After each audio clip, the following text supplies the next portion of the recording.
मैं डॉक्टर भामा अग्रवाल आपके अपने यूट्यूब चैनल पर आपका स्वागत करती हूँ, अभिनंदन करती हूँ।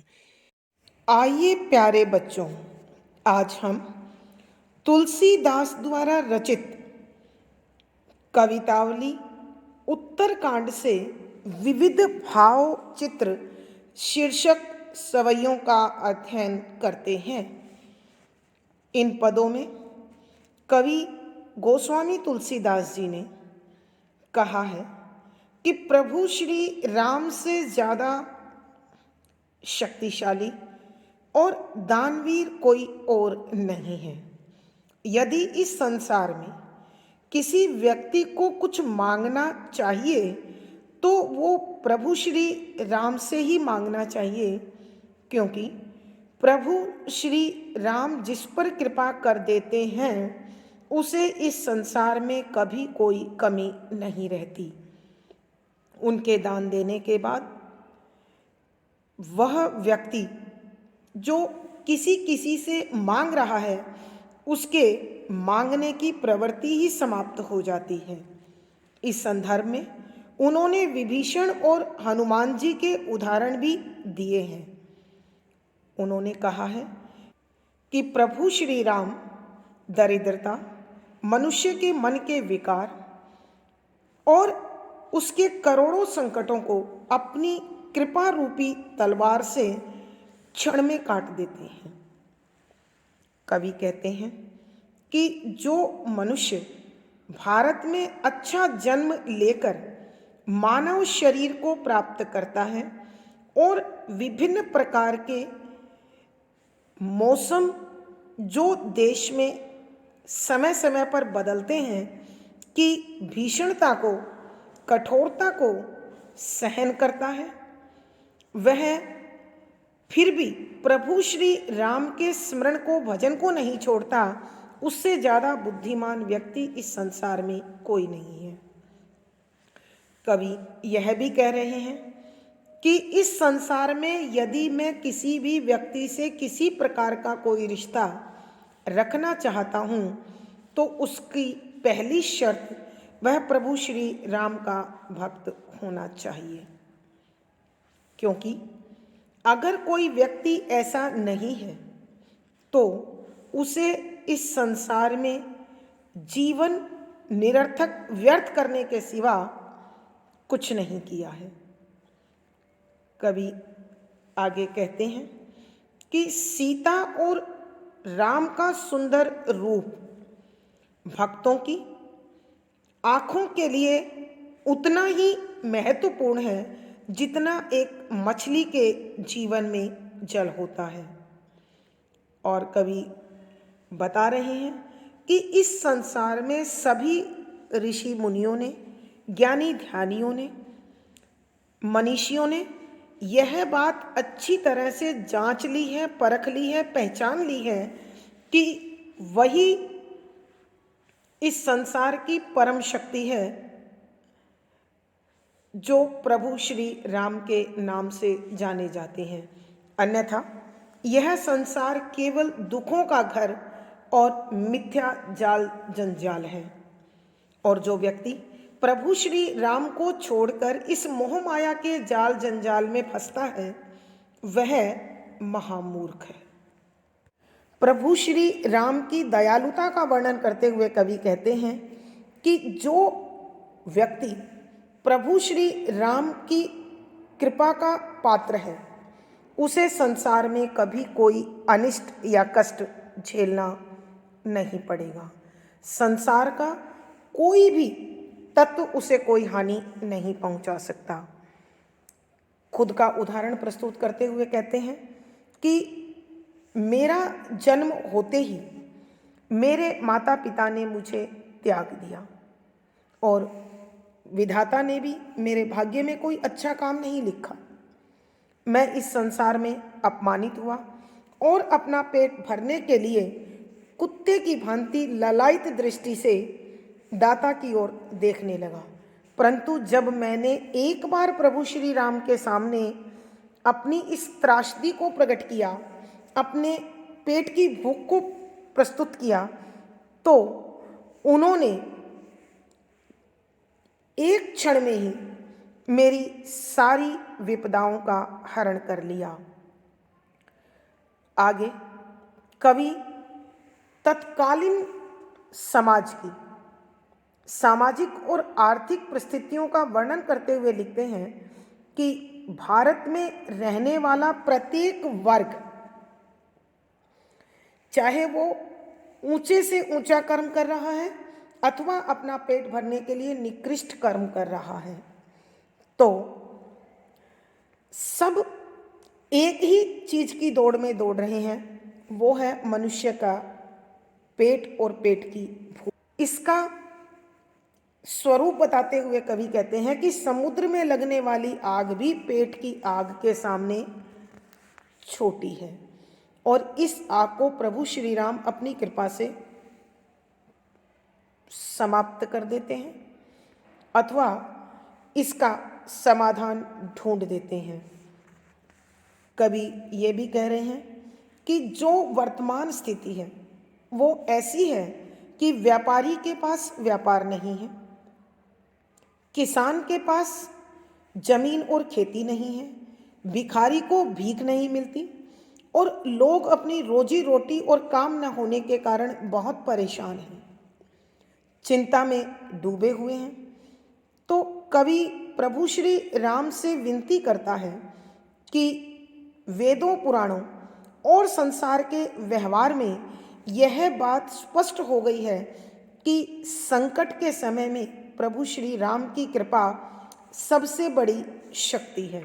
अतः इस शक्ति को स्वीकार करते हुए कवि चाहते हैं कि कलयुग में मनुष्य को अपने दुखों से निजात पाने के लिए केवल और केवल प्रभु श्री राम की शरण में जाना चाहिए।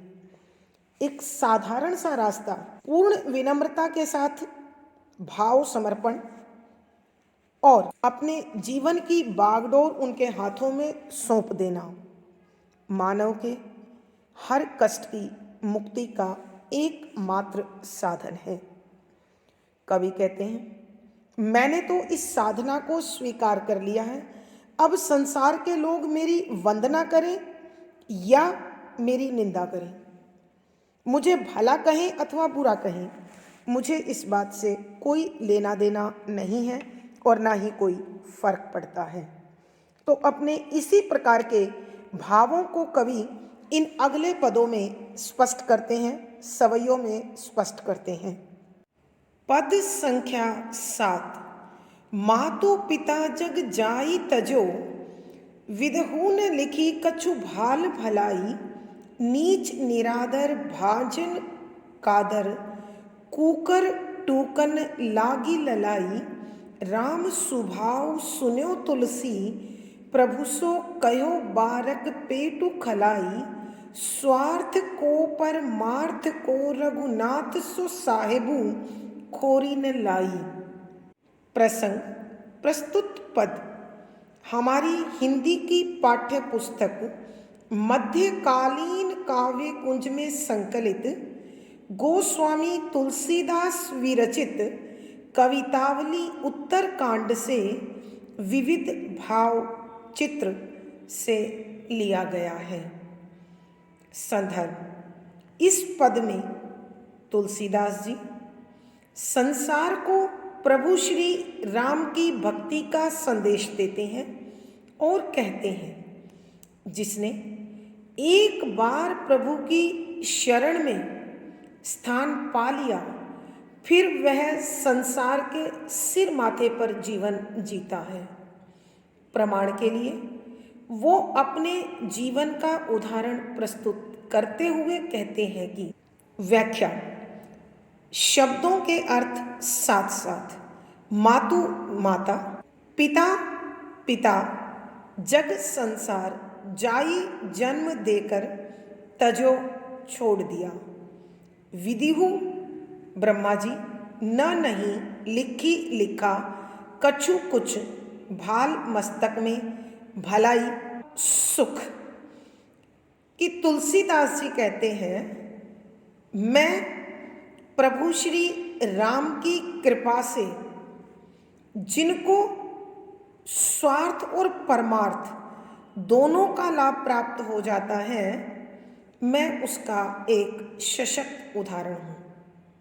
क्योंकि माता पिता ने मुझे जन्म देकर त्याग दिया। बच्चों, जैसा कि आपने सुना होगा, तुलसीदास जी का जन्म अशुभ नक्षत्र में माना गया। परिणाम स्वरूप माता पिता ने उन्हें त्याग दिया, छोड़ दिया। एक और किंवदंती के अनुसार कहते हैं, तुलसीदास जन्म के बाद राम बोले, जबकि बच्चे प्राय जन्म लेते ही रोते हैं, इसीलिए उनका एक नाम राम बोला भी विख्यात है। तो तुलसीदास जी इन पंक्तियों में यही बताना चाहते हैं कि मैं वो अभागा बालक हूँ जिसके माता पिता के हृदय में भी बालक के प्रति मोह शुष्क हो गया, सूख गया और उन्होंने मुझे त्याग दिया। विदुहु ने लिखी कछु भाल भलाई, और ब्रह्मा जी ने भी मेरे मस्तिष्क में, मेरे मस्तक में, मेरे भाग्य में कोई सुकर्म अथवा कोई सुख नहीं लिखा। इसलिए नीच, निकृष्ट, नीच, निरादर भाजन, अपमान का हकदार अथवा अपमान भोगने वाला, कादर कायर, कुकर कुत्ता, टूकन टुकड़े, रोटी के टुकड़े, लागी लगन लगी, ललाई ललायत हो गया। इसलिए संसार के लोगों ने मुझे नीच समझा और मुझे अपमानित किया, और मैं भी कायरता के साथ उस अपमान को सहता रहा। और जिस प्रकार कुत्ता रोटी के टुकड़ों को देखकर दुम हिलाता है और देने वाले की ओर ललचाई नज़र से देखता है, उसी प्रकार मैं भी बचपन में अपनी भूख मिटाने के लिए इन कुत्ते के टुकड़ों तक पर ललायित हो जाता था, ललचाई दृष्टि से उन्हें देखता था ताकि अपने पेट की भूख मिटा सकूं।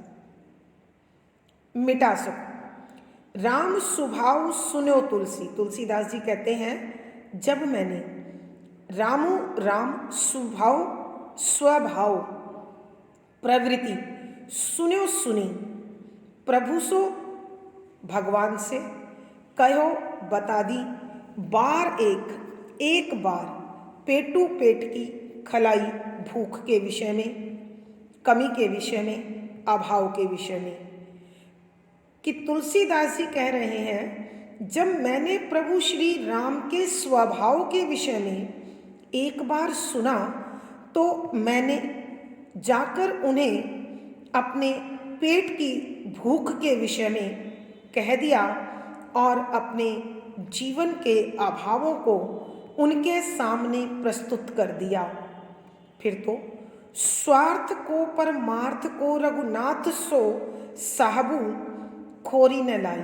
स्वार्थ को, कि मेरा स्वार्थ क्या, परमार्थ क्या, संसार के लिए कर्म क्या, रघुनाथ रघुकुल के स्वामी अर्थात प्रभु श्री राम सो ने या से साहिबू, साहिब अथवा मालिक अथवा स्वामी, खोरी दोष न नहीं लाया लगने दिया और न देखा।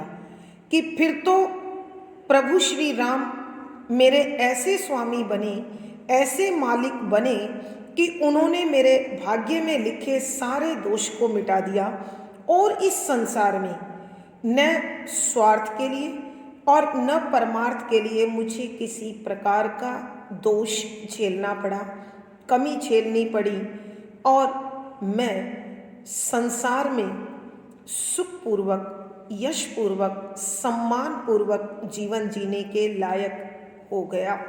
एक बार फिर हम इस सवैये की व्याख्या करते हैं, ध्यान से सुनिए। मातु पिता जग जाई तजो, कि तुलसीदास जी संसार के लोगों के सामने अपने अभागेपन को प्रकट करते हुए बता रहे हैं कि मैं तो वो अभागा बालक हूँ जिसे माता पिता ने जन्म देते ही त्याग दिया, क्योंकि मेरे जन्म को अशुभ नक्षत्र में माना गया और मुझे नीच और अशुभ समझकर इस संसार में छोड़ दिया गया। विदहु न लिखी कछु भाल बलाई, और ब्रह्मा जी ने भी मेरी अच्छी किस्मत नहीं लिखी। ना उन्होंने मेरे भाग्य में सद्कर्म लिखे और ना ही सुख लिखा। नीच निरादर भाजन कादर, कूकर टूकन लागी लगाई, कि संसार के लोगों ने मुझे नीच समझा, दुष्ट समझा, पापी समझा और मुझे अपमानित किया। मैं भी अपमानित होकर कायर की भांति जीवन जीने लगा। और जिस प्रकार एक कुत्ता अपने पेट की भूख को मिटाने के लिए रोटी देने वाले की ओर ललचाई दृष्टि से देखता है और उसकी बुराई भी सहन कर लेता है, मैं भी बचपन में अपने पेट की आग को बुझाने के लिए कुत्तों तक को दिए जाने वाले टुकड़ों को ललचाई दृष्टि से देखता था, अर्थात अपनी भूख मिटाने के लिए दर दर भीख मांगता हुआ भटकता था।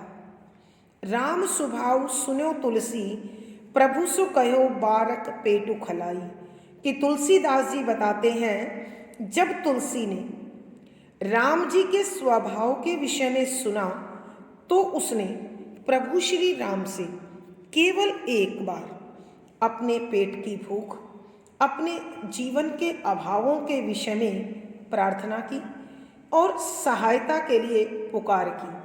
फिर तो स्वार्थ को परमार्थ को रघुनाथ सो साहबू खोरी न लाई, कि फिर तो इस संसार में मुझे किसी प्रकार का दोष नहीं झेलना पड़ा, चाहे स्वार्थ रहा या परमार्थ रहा। प्रभु श्री राम ऐसे स्वामी बने, ऐसे मालिक बने कि फिर जीवन में किसी प्रकार का कोई अभाव, कोई कष्ट, कोई कमी मुझे कभी सता न सकी, दुखी न कर सकी। तुलसीदास जी कहते हैं फिर तो मैं सुखपूर्वक, यशपूर्वक, सम्मानपूर्वक जीवन जीने योग्य बन गया। भावार्थ, कवि के कहने का भाव यह है कि जिस पर प्रभु श्री राम की कृपा हो जाती है फिर उसे इस संसार में किसी वस्तु की कमी नहीं रहती। विशेष यहाँ कवि अपना उदाहरण प्रस्तुत कर संसार के लोगों को श्री राम की भक्ति के लिए प्रेरित करते हैं। यहाँ कविवर अपना उदाहरण प्रस्तुत करते हुए श्री राम की भक्ति के लिए संसार को प्रेरित करते हैं। शुद्ध साहित्यिक ब्रज भाषा का प्रयोग है, भक्ति रस है, प्रसाद गुण है, सवैया छंद है, गेय शैली और संगीतात्मकता है। इस पद में अनुप्रास, पदमैत्री, उल्लेख, स्वाभावोक्ति आदि अलंकारों का सुंदर सटीक प्रयोग हुआ है। पद संख्या 8, किस भी किसान कुल बणिक भिखारी भाट, चाकर चपल नट चोर चार चेट की, पेट को पढ़त गुण गढ़त चढ़त गिरी, अटत गहन गन एहन अखेट की, ऊंचे नीचे कर्म धर्म अधर्म करी, पेट ही को पचत बेचत बेटा बेट की, तुलसी बुझाई एक राम घन श्याम ही ते आगी, बड़वागी ते बड़ी है आगी पेट की। प्रसंग पूर्ववत संदर्भ, यहाँ कवि पेट की आग का स्वरूप तथा तात्कालिक समाज में उस समय की सामाजिक आर्थिक विषम परिस्थितियों का सजीव चित्रण कर रहे हैं और बता रहे हैं कि संसार में पेट की भूख से बड़ी व्यापक भूख कोई और नहीं है।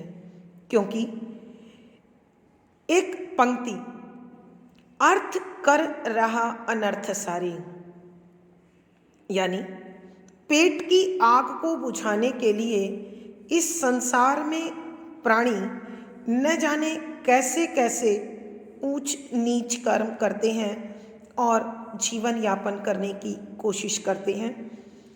कविवर इसी प्रकार के भावों को इस पद में स्पष्ट कर रहे हैं। व्याख्या। शब्दों के अर्थ साथ साथ किस भी मेहनत कश मजदूर, किसान कुल, किसान समाज, वणिक वाणिज्य करने वाला, व्यापारी, भिखारी भीख मांगने वाला, भाट गीत गाने वाला या नाटक करने वाला, चाकर नौकर, चपल नट अभिनेता अभिनेत्री अथवा कर्तव्य दिखाने वाला, शारीरिक कर्तव्य दिखाने वाला, चोर चोर, चार दूत संदेशवाहक, चेटकी जादूगर। पेट को पढ़त कि सब पेट की पढ़ाई करते हैं, अर्थात पेट की भाषा को सुनते हैं, समझते हैं और उसी के लिए सारा व्यवहार करते हैं। गुण गढ़त, गुणों को ग्रहण करते हैं। चढ़त गिरी, पर्वतों पर चढ़ते हैं। अटत घूमते हैं, गहन गहरे गन वनों में, एहन रात दिन अखेट की शिकार करते हैं। कि तुलसीदास जी कहते हैं कि इस संसार में चाहे मेहनतकश मजदूर है, चाहे किसान वर्ग है, चाहे व्यापारी है, चाहे भीख मांगने वाला है, चाहे गाने बजाने वाला है, चाहे नौकरी करने वाला है, चाहे कुशल अभिनेता अथवा अभिनेत्री है, चाहे चोर है, चाहे संदेशवाहक है अथवा जादूगर है, सब पेट की आग की भाषा का अध्ययन किए हुए हैं और उसी के अनुसार आचरण करते हैं। चाहे कोई कलाओं और गुण को सीखता है अथवा ऊंचे पहाड़ों पर चलता है अथवा गहन वनों में भ्रमण करता है अथवा रात दिन शिकार करता है। इन सब कार्यों का उद्देश्य एक ही है, पेट की आग को बुझाना। और इसी आग को बुझाने के लिए ऊंचे नीचे कर्म, कि अच्छे कर्म अथवा बुरे कर्म, कि पेट की आग बुझ जाए, इसलिए सदकर्म और दुष्कर्म का विभाजन किए बिना बस पेट भरने की सोचता है, धर्म अधर्म करी, और उसी के लिए धार्मिक कार्य और पाप कर्म करता है। पेट ही को पचत, पेट पेट ही केवल को पचत भरता है। सब अपना अपना पेट भरने में लगे हुए हैं और कभी कभी तो यह पेट की आग, यह पेट भरने की भूख बेचत बेटा बेटकी, कि व्यक्ति को बेटा और बेटी बेचने तक को मजबूर कर देती है। तुलसीदास जी कहते हैं, बुझाई शांत की एक राम, केवल अकेले राम से घनश्याम ही थे, कि मैंने चातक बनकर कि प्रभु श्री राम की ही शरण ग्रहण की। वो प्रभु श्री राम मेरे लिए वर्षा ऋतु का स्वाति नक्षत्र बन गया और मेरी सारी भूख शांत कर दी, मेरी सारी कमियां पूर्ण कर दी और मेरे जीवन में कोई अभाव, कोई कमी नहीं छोड़ी। क्योंकि आगी बढ़वा गीते बड़ी है आगी पेट की, कि पेट की आग तो समुद्र में लगने वाली आग से भी अधिक भयानक और कष्टदायी होती है। जो प्रभु श्री राम ने कृपा करके हमेशा के लिए शांत कर दी। एक बार फिर हम इस सवैये की व्याख्या करते हैं। तुलसीदास जी कहते हैं, किस भी किसान कुल बणिक भिखारी बाट, चाकर चपल नट चोर चार चेटकी, पेट को पड़त गुट गणत चढ़त गिरी, अटत गहन गहन अहन अखेट की। तुलसीदास जी कहते हैं कि चाहे मेहनत कश मजदूर हो अथवा किसान परिवार हो, व्यापारी हो, भिखारी हो, नाचने गाने वाला हो, नौकर हो, कुशल अभिनेता अथवा अभिनेत्री हो, चोर हो, दूत हो अथवा जादूगर हो, सब केवल पेट की भाषा को पढ़ते हैं, अर्थात पेट की भूख को पूरा करने के लिए, शांत करने के लिए कोशिश में लगे हुए हैं। अनेक लोग गुणगणत कला और गुणों को सीखते हैं और नई कलाओं का निर्माण करते हैं। चढ़त गिरी, कुछ लोग ऊंचे ऊंचे पर्वतों पर चढ़ते हैं। अटत गहनगन, कुछ लोग गहरे वनों में भ्रमण करते हैं। अहन अकेट की, और कुछ दिन रात शिकार की खोज में जंगलों में भटकते हुए शिकार करते हैं। ऊंचे नीचे कर्म कि कोई सदकर्म करता है और कोई पेट की भूख मिटाने के लिए दुष्कर्म करता है। धर्म अधर्म करी कि कुछ धार्मिक कार्यों के माध्यम से भूख मिटाते हैं और कुछ पाप कर्म करके पेट शांत करने की कोशिश करते हैं। पेट ही को पचत बेचत बेटा बेटकी कि इस पेट की आग को बुझाने के लिए तो कभी कभी माता पिता अपने बेटा और बेटी तक को बेचने के लिए मजबूर हो जाते हैं। तुलसी बुझाई एक राम घन श्याम ही ते, आगी बढ़वा गीते बड़ी आगी है पेट की। कि तुलसीदास जी कहते हैं, पेट की आग तो समुद्र में लगी हुई आग से भी कहीं अधिक कष्टप्रद और भयानक है, और मैंने उस आग को केवल एक प्रभु श्री राम रूपी बादल से शांत कर लिया।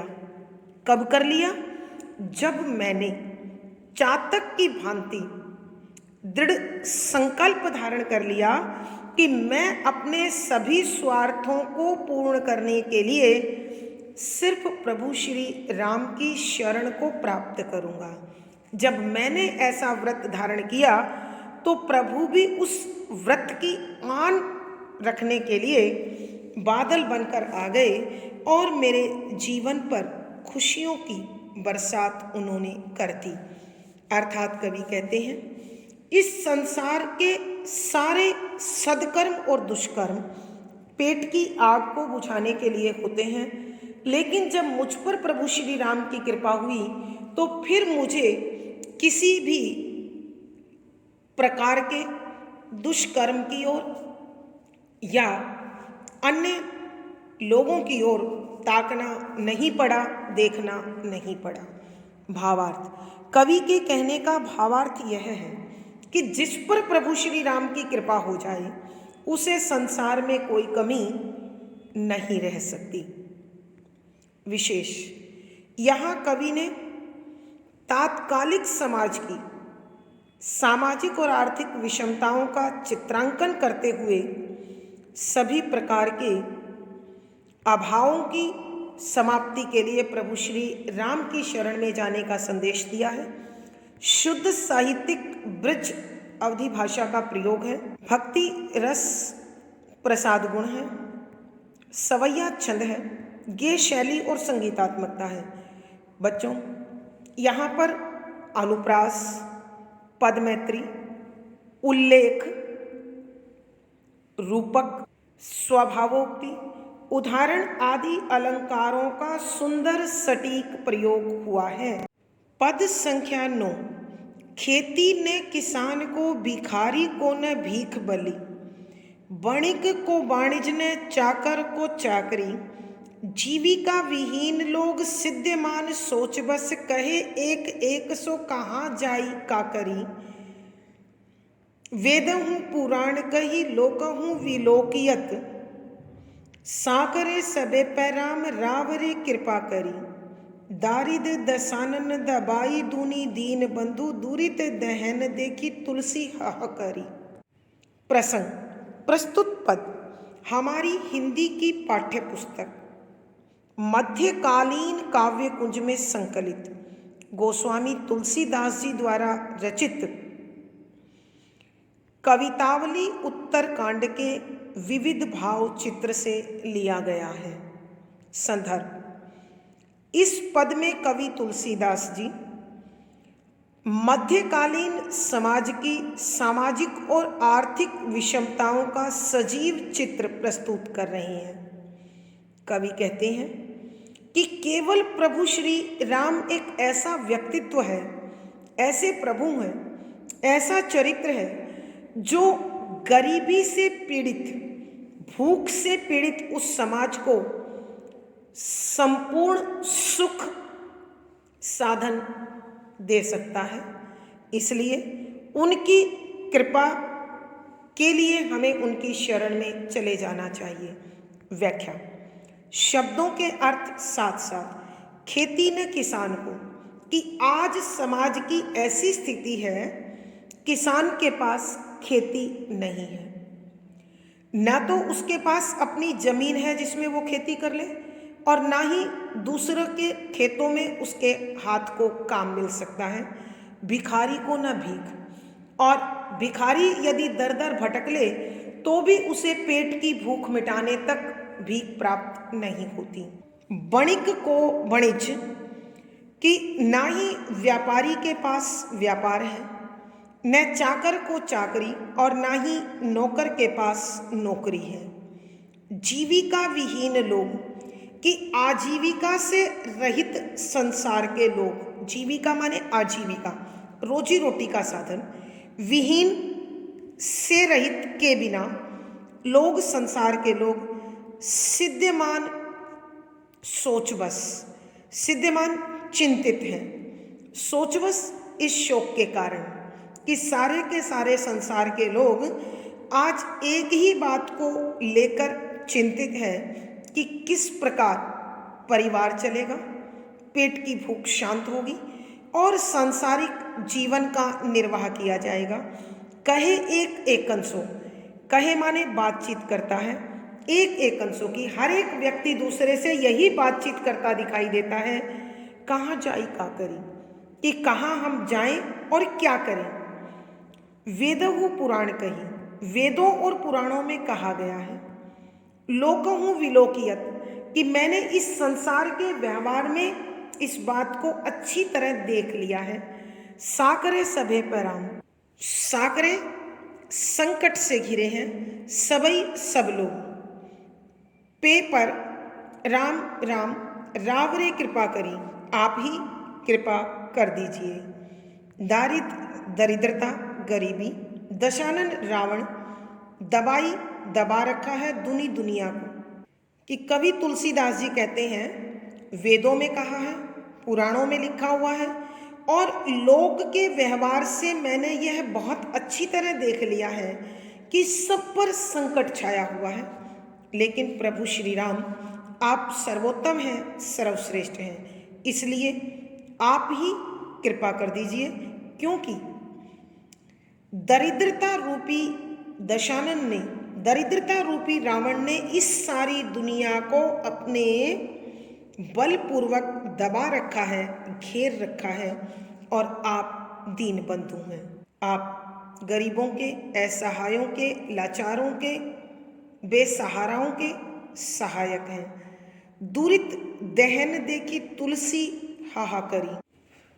दुरित दरिद्रता अथवा मुसीबत अथवा पाप, दहन जला देने वाले, देखी देख लिया है कि जब मैंने इस सारे संसार को इस प्रकार पाप से और गरीबी से जलते हुए देखा है, तो तुलसीदास जी कहते हैं मेरा मन चित्कार उठा है, हाहाकार कर उठा है। आइए हम एक बार फिर इस पद की व्याख्या करते हैं। कवि तुलसीदास जी कहते हैं वर्तमान समय में ऐसी दयनीय स्थिति हो गई है कि किसान के पास खेती नहीं है, भिखारी को न भीख, और भिखारी को मांगने पर भी भीख प्राप्त नहीं होती है। वणिक को वणिज, व्यापारी के पास व्यापार नहीं है अथवा उसका व्यापार चलता नहीं है। न चाकर को चाकरी, और नौकर के पास नौकरी का कार्य नहीं है। जीविका विहीन लोग सिद्धिमान सोच बस, आजीविका से रहित लोग दुखी रहते हैं, हर पल चिंतित रहते हैं, और इसीलिए एक दूसरे से कहते हैं, कहे एक एकन सो कहाँ जाई का करी, कि सभी आपस में यही बात करते हैं कि आज तो रोजी रोटी की भी समस्या हो गई है, कहाँ जाएं और क्या करें। वेदहु पुराण कही, लोकहु विलोकियत, साकरे सबे पैराम सांवरे कृपा करी। तुलसीदास जी कहते हैं, वेदों में यह बताया गया है और संसार के व्यवहार से भी यही जानकारी प्राप्त हुई है। हे प्रभु श्री राम, आप हर एक के संकट काटने वाले हैं और आप ही ऐसे भले हैं जो हर दीन दुखी का कष्ट हर लेते हैं। आप ही कृपा कीजिए।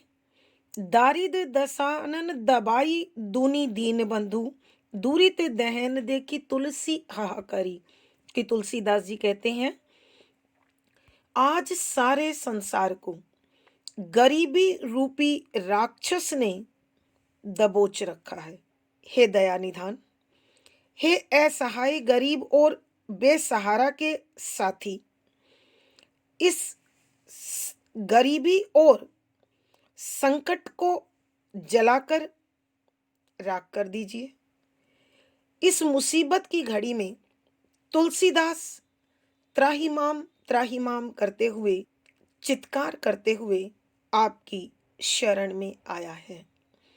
अर्थात कवि कहना चाहते हैं कि आज जो सारे भारतीय समाज की दयनीय स्थिति है, इस संकट की घड़ी में केवल आप ही एक ऐसी शक्ति है, ताकत है, व्यक्तित्व है जो इस संकट से सारे जहान को बचा सकता है। भावार्थ, कवि के कहने का भाव यह है, जब मनुष्य चारों ओर विपत्तियों से घिर जाता है, संकट से घिर जाता है, तो केवल और केवल प्रभु श्री राम का सहारा ही उसे संकटों से बचा सकता है। अतः मनुष्य को केवल प्रभु श्री राम का सहारा ही उसे संकटों से बचा सकता है। अतः मनुष्य को अपने जीवन की खुशहाली के लिए, चिंता मुक्त होने के लिए प्रभु श्री राम की शरण में जाना चाहिए। विशेष यहाँ कवि ने तात्कालिक समाज की दयनीय शोचनीय दशा का वर्णन किया है। शुद्ध साहित्यिक ब्रिज अवधि भाषा का प्रयोग है, करुण रस और प्रसाद गुण है, तुकांत छंद और गे शैली है। इस पद में उल्लेख, अनुप्रास, प्रश्न, रूपक, विप्सा, पुनरुक्ति प्रकाश, पदमैत्री आदि अलंकारों का सुंदर सटीक प्रयोग है। धन्यवाद बच्चों। आज की कक्षा में बस इतना ही। पिछली वीडियो का लिंक आपको यहाँ पर मिल जाएगा। आशा है आपको सारा विषय समझ में आ गया होगा। कमेंट बॉक्स में लिखकर बताएं। वीडियो को लाइक करें, शेयर करें और चैनल सब्सक्राइब करें। आपका जीवन और दिन सुखमय हो, आनंदमय हो, इसी शुभकामना के साथ आभार, धन्यवाद।